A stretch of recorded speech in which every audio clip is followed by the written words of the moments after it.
Supreme court का ED पर जबरदस्त एक्शन। भरे कोर्ट रूम में सुप्रीम कोर्ट ने ईडी को लगाई जबरदस्त फटकार। गिरफ्तारी के लिए सिर्फ बयान ही नहीं होंगे काफी, ईडी को कोर्ट में गिरफ्तारी के लिए देने होंगे पुख्ता सबूत। मनीष सिसोदिया पर चल रही सुनवाई के बीच अचानक से सुप्रीम कोर्ट ने ईडी पर ही शिकंजा कस दिया।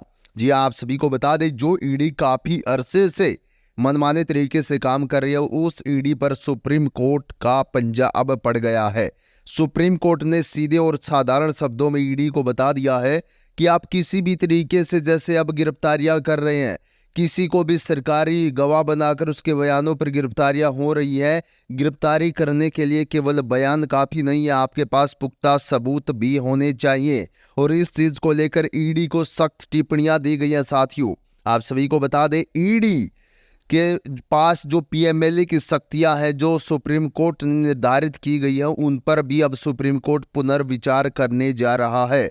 जी हाँ, काफी अर्जे से इस चीज को लेकर सुप्रीम कोर्ट के अंदर रखा गया कि पीएमएलए के अंतर्गत जो ईडी को शक्तियां दी गई है, उन पर पुनः विचार किया जाए। और अब इस मूड में सुप्रीम कोर्ट दिख रहा है, यानी कि ईडी की शक्तियों को लेकर पुनः विचार किया जाएगा। और पुनः विचार के बाद कौन कौन सी शक्तियों को सुप्रीम कोर्ट वापस ले लेगा ईडी से, ये बहुत बड़े मायने रखता है। क्योंकि हाल फिलहाल की अगर देखा जाए तो लगभग आप अंदाजा लगा लीजिए, लोकसभा चुनाव से पहले कि न जाने कितने ही विपक्षी नेताओं की गिरफ्तारी की गई है। 95% ईडी की रेडें विपक्ष के नेताओं पर डली है और न जाने कितने सरकारी गवाहों के आधार पर गिरफ्तारियां की गई है, जो बिल्कुल भी ठीक नहीं था।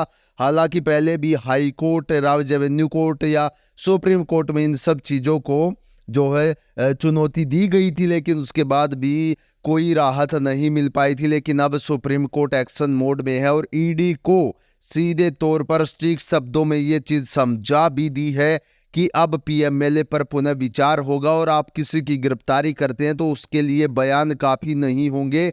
अगर आप कोर्ट में आते हैं तो आपके पास पुख्ता सबूत भी होने चाहिए। इस चीज़ को लेकर सुप्रीम कोर्ट ने सीधे तौर पर ईडी की हवाएं उड़ा दी है। जी हां, आप सभी को बता दें, काफी दिन से विपक्ष भी आरोप लगा रहा है कि जो केंद्र सरकार है वो ईडी का इस्तेमाल कर रही है विपक्ष को ढेर करने के लिए, विपक्षी नेताओं को गिरफ्तार करने के लिए। इस तरीके की भी बातें चल रही है और ऐसा हो भी रहा, जिस प्रकार से रिपोर्ट सामने आई है कि 95% विपक्ष के जो नेता, उन पर ईडी की रेडें डाली गई हैं। लेकिन अब ये मनमानी नहीं चलने वाली, सुप्रीम कोर्ट ने अपना हथौड़ा उठा लिया है। और इस चीज़ को ध्यान में रखते हुए अब सुप्रीम कोर्ट दोबारा से पीएमएलए का पुनः विचार करेगा और ईडी को भी सख्त टिप्पणियां, सख्त निर्देश दे दिए गए हैं। यदि आप किसी को गिरफ्तार करते हैं तो आपके पास मात्र बयान है तो आप उसको गिरफ्तार नहीं कर सकते, आपके पास